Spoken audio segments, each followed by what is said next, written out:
permit those workers to make organization. They just permit them. Labor unions. Yes, labor unions. They just permit them to be a member of Histadrut. Histadrut. Yes, and Histadrut is Zionist organization, and it didn't really defend their rights deeply. Unfortunately,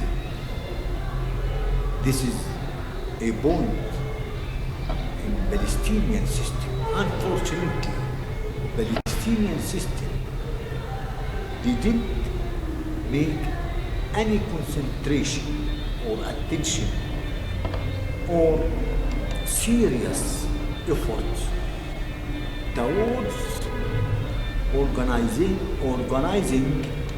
labor in West Bank and Gaza, or inside Israel, or inside Zionist Israeli community. The efforts is so little. In a seminar before 1 year, I'm serious about the parties of development in Palestine. I was there. I see that they are concentrating on just two parties: economic sector and government effort. I asked, where is the trade union of labor? I see a man, he is sitting, he did nothing. I told him why. The economic activity is mostly built on human efforts, not on decision and on machines or any other. The first factor of economic development, of economic activity, is labor. He said, you see, they are dominating everything. When we look to the organization of the trade labor here, we see that Palestinian, the trade union is dominating this organization. It is a part of Palestinian Authority as a minister, as any ministry. For example, Ministry of Agriculture, Ministry of Education. There is no Ministry of Labor Worker, but there is a union, trade union, which is related and mandated trade by Palestinian Authority. So this sick organization, trade union of labor, can't reach the real workers in their farm, in Israeli, in Zionist community, even in the trade sector or merchant sector. They just addresses. They just example, Ministry of Agriculture. So this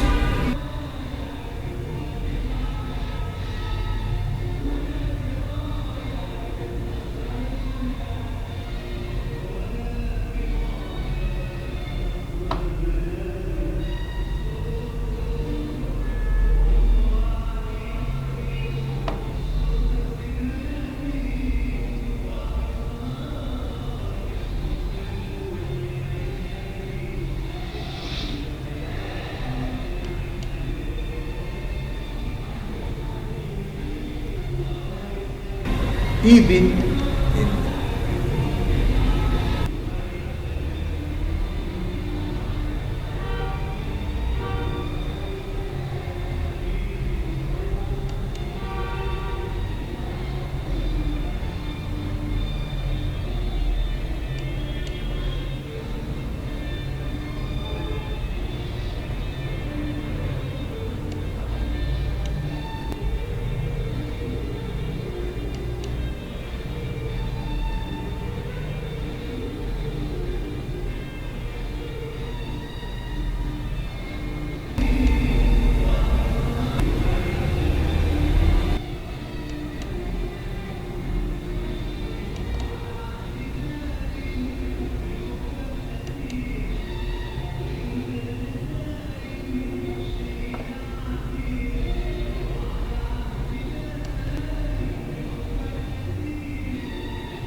This is an initial broadcast.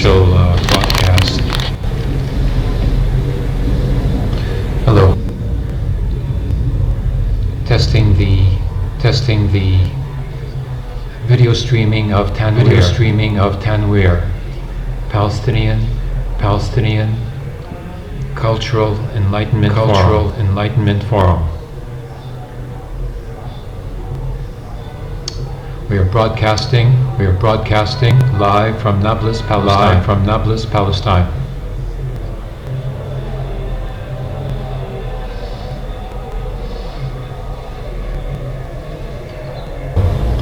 Hello. Testing the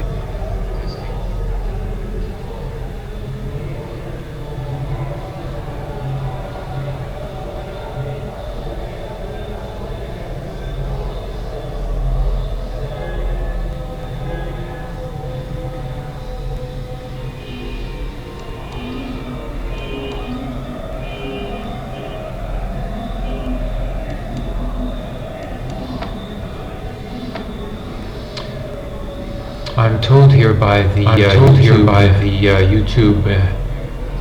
stream health indicator that we are broadcasting in good form.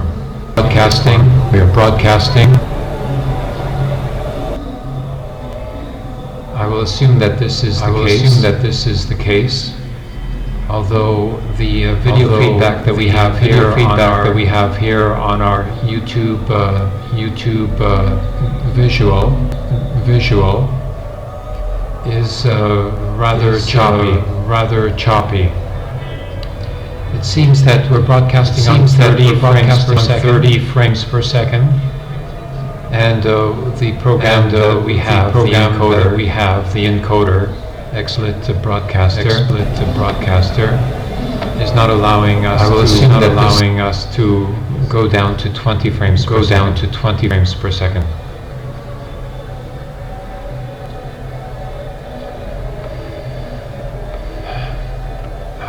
I think I will try to activate chat here.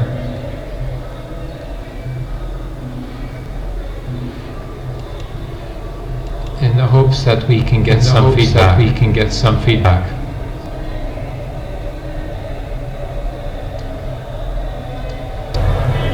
So far, the only person watching is myself here in Nablus.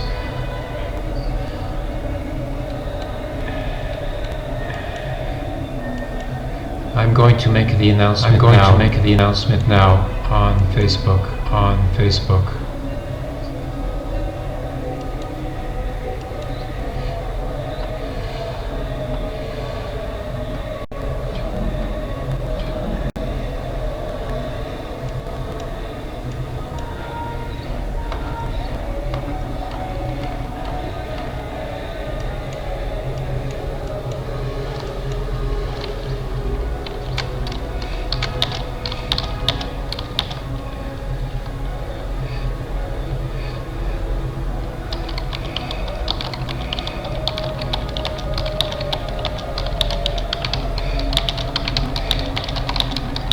This is an announcement. Our first test video streaming from Nablus, Palestine.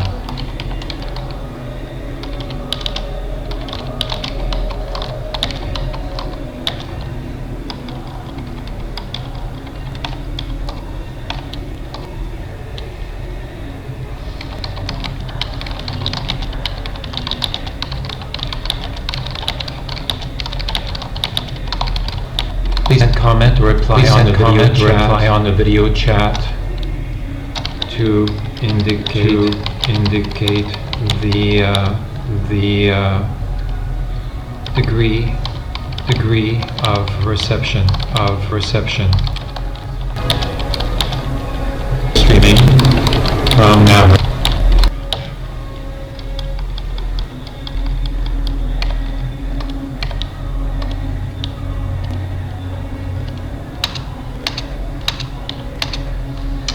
There's the link.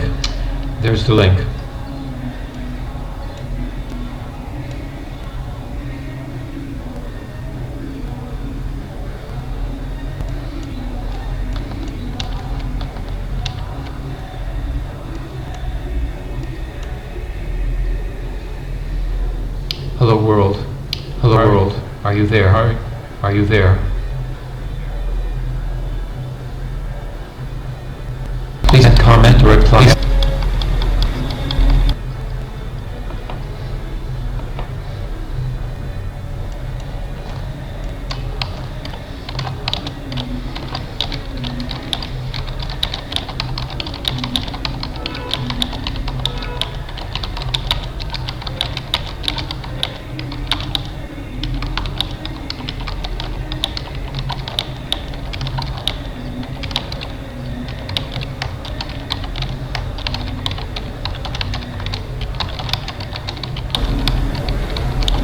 There, are you there?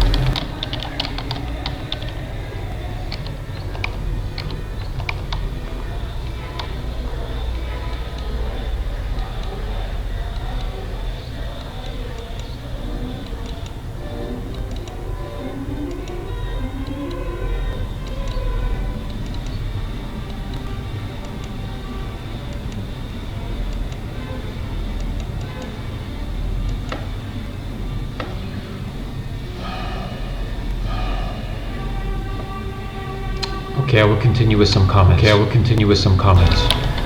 In any case, this video will be saved as an archive at the Tanweer video channel, which I will now post on Facebook as well.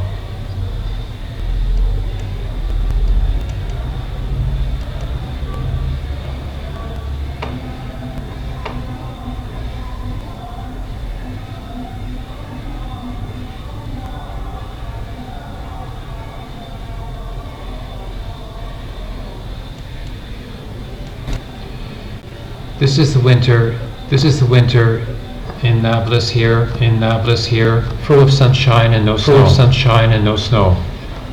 I will bring the camera over to the window, just to give you a taste of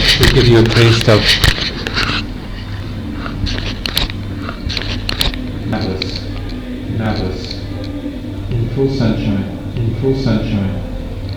Oh, I see. You can see the sunshine, but you can't see anything else.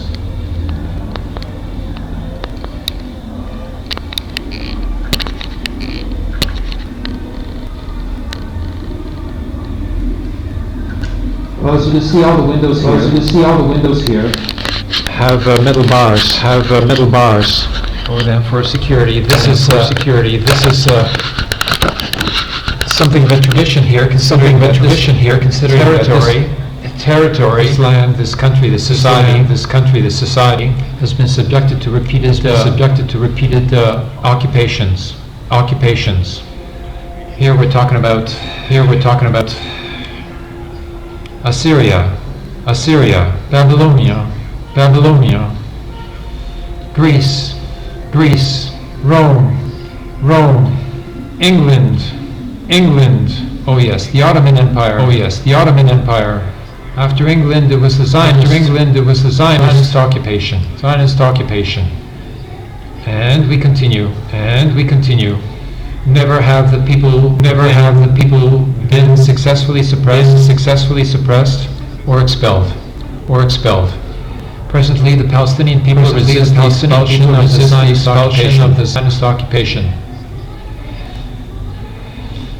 In the context of Israel's occupation of the West Bank, and of course its continuing siege of Gaza Strip, nonetheless, 130,000 Palestinians are working either inside Israel, from the West Bank, in the West Bank, or in the settler colonies. They're often called settlements, or populated by settlers, but they are actually colonies.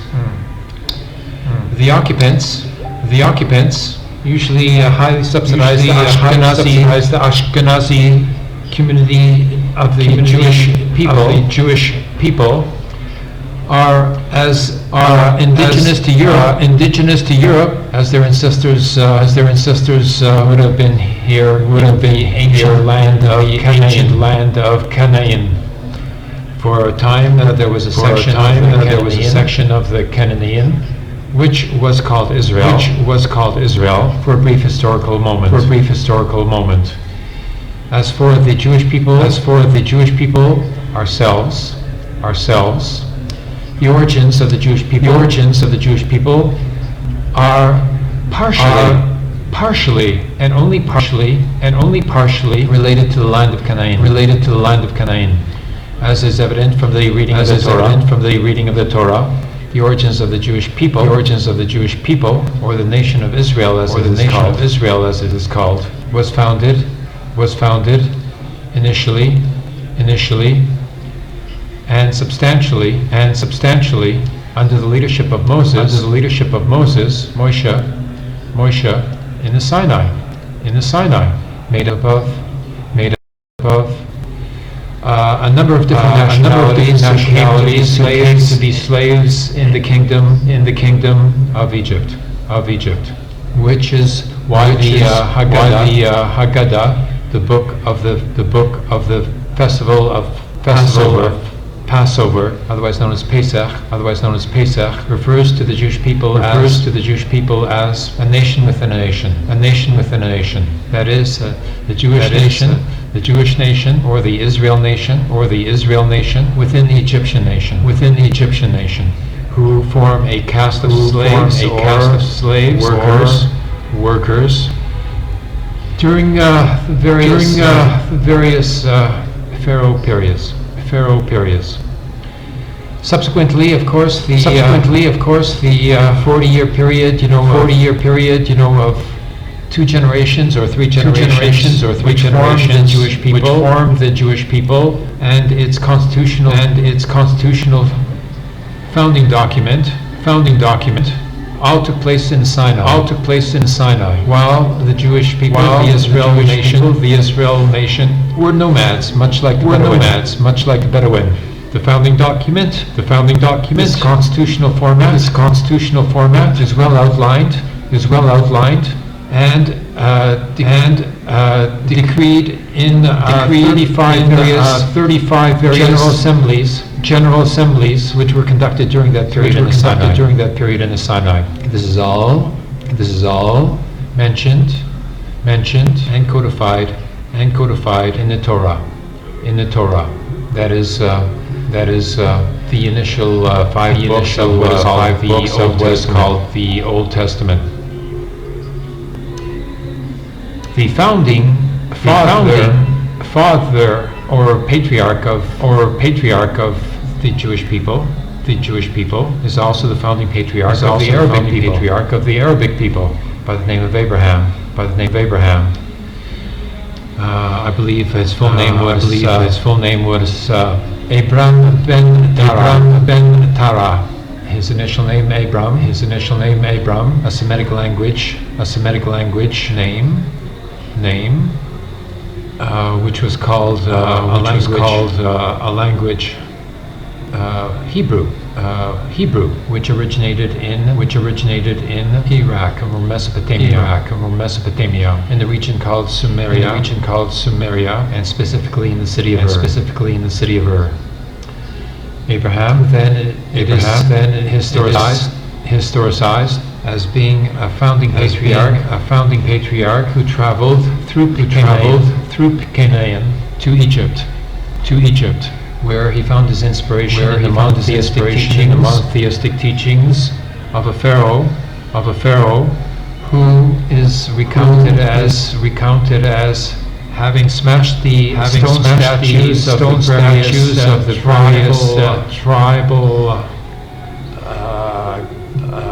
deities, and established the concept of single deity for all of the nations, and no other. That is to say that other gods which are depicted as being the god of a particular nation are in contradiction to the monotheistic concept. which was picked up by Abraham, and elaborated to become the founding theological constitutional format and epistemology of two major national formations, one being the Jewish people, and the other being the Arabic people, which is composed in both cases of various nations. It is well known that the Arabic peoples are composed of various nations, such as the Palestinians, the Algerians, Tunisians, the Libyans, the Egyptians, the Syrians, the Arabians, the Lebanese, the Iraqis, etc., which are well established, and also including the Druze, and perhaps even the Kurds. On the other hand, we have the Jewish people, which are composed of various nations as well. Now, the newest being the Ashkenazi, which is German for which is Hebrew for the German Jewish population, or the German-speaking Jewish population of Europe, which were integrated into the German and Roman cultures to form a European Jewish nation, which is part of the Jewish people, and only part. Another part of the Jewish people, which are more original, are the Mizrahim. That is the Jewish people of North Africa, living in the Arab countries as Arabs. Just as the Ashkenazi Jewish people lived in Europe as Europeans. The Jewish Arabs, who are the Mizrahim, are close to and follow the original Jewish traditions more so than the Ashkenazim. Another nation which is of more Semitic tradition is the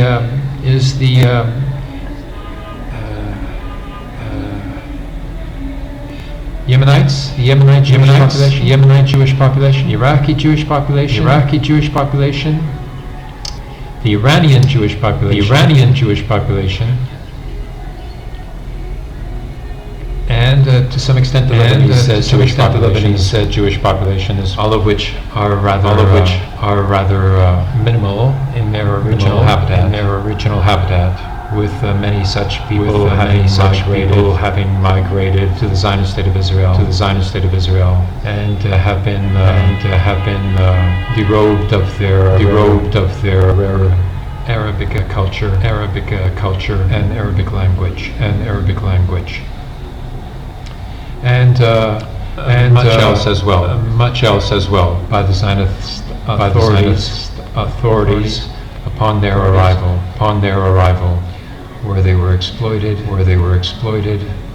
and had their jewelry, etc., confiscated, and the young children were actually irradiated by high dosages of X-ray radiation, on the pretext that they were being cleansed of some hair lice. So this is the context that we find ourselves in, which of course is entirely in contradiction to the Zionist myth. That myth presupposes that the Jewish people only originate from the ancient kingdom of Israel, under the kingdoms of Solomon and David, and subsequent such kings, divided kingdoms of Israel and Judea. Of course, it is not taken into consideration that Solomon and David, were kings of a multinational society, and themselves originated from either a mother or grandmother who was a Moabite, of the Arabic nations. Thus, there was a high degree of integration of the Israel nation with the Arab nations and the Canaanite nations as well. In the Canaan, there were a number of different nations, about seven, including the Jebusites, which in one account are responsible for the founding of the city of Jerusalem, which was, according to the Torah, occupied by David, and thus not founded by David. In Jerusalem presently, the excavations reveal a very small neighborhood of ancient foundations, which are said to be the city of David, a rather minimalist city to say the least. So these are the fundamental aspects of the actuality, the historical actuality that we can still find here traces of, and retained more so by the Palestinians. Here in Nablus, for instance, we have the remaining population of the Samaritans, which is a Jewish population that remained in this territory, and in the city of Nablus since its origins, and was never exiled to Babylon. And so there are some of the original Jews who are now living here as Palestinians and are accepted as Palestinians as such, the other Palestinians who are both Muslims and Christians, including now the Jewish Palestinians, thus forming a multicultural society of a national people, without a state, but recognized as a Palestinian authority by the United Nations.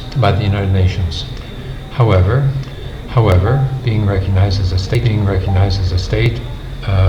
more and more often by various European nation states themselves. Even though this nation state is a binational state. Just as Israel is a binational state, with about 20 to 25% of its population composed of Palestinian Muslims and Palestinian Christians. So the prospects in the immediate future are for a set of two states said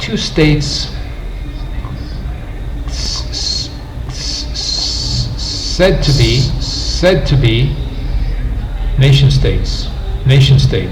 The Zionist nation state calls itself a Jewish nation state.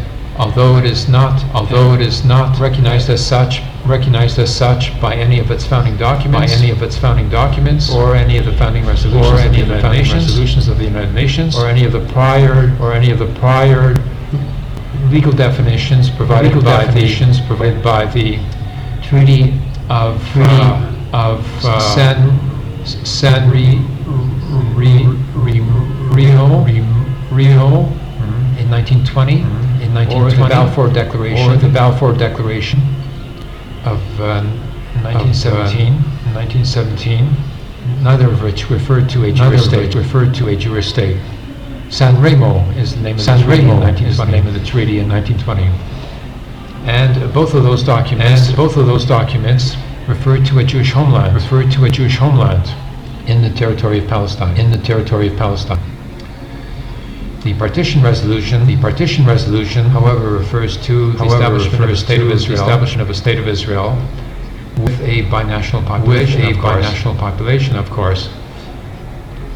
And even though the partition resolution boundaries of the State of Israel were exceeded by the Zionist militias in 1948 by militarism,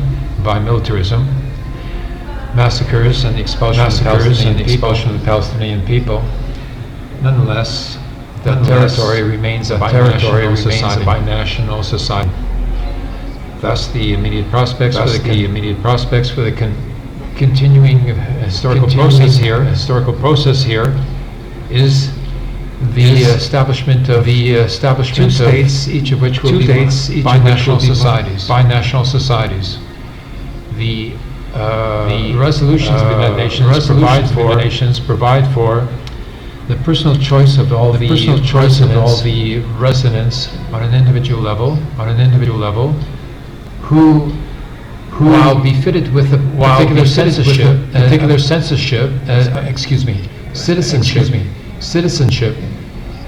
by having found themselves within the frontiers of a particular state, are nonetheless provided with the freedom of choice to choose a citizenship which corresponds to their nationality. Thus, irrespective of the year of residence of any particular individual or family, they will all be provided by such historical precedents with the choice of their citizenship. Thus, citizenship will be dissociated from the territorial frontiers defined by a particular state, thus dissolving that state over the long-term historical process. While initially these two states may very well choose to form a confederation, considering that they are obliged to share the resources of the particular territory.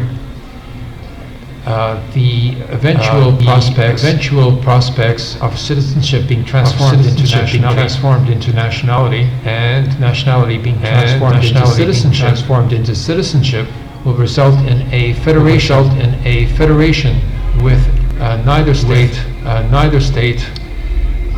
retaining its viability, and with the interspersion of such citizenship and nationality throughout the territory originally called Canaan. The resulting society will be composed of the smaller nations, who are the Bedouin and the Druze, all four nations of which will be befitted with national cultural autonomy, concept developed by the Jewish Russia and Lithuania. Thus, the de facto confederation formed by Israel and Palestine will become a federation of Canaan, which will include the national cultural autonomies of one, the Palestinians, with the return of the refugees. Two, the Hebrew nation called Israel. Three, the Bedouins. Four, the Druze. The Druze themselves will be in federation with the other Druze constituents to be found in Syria and Lebanon. Okay, this has been the initial presentation, and will be kept as an archive here on the Tanweer YouTube channel. This is a broadcast from Tanweer, Palestinian Enlightenment Forum, here in Nablus, Palestine, on Sharah Hatin.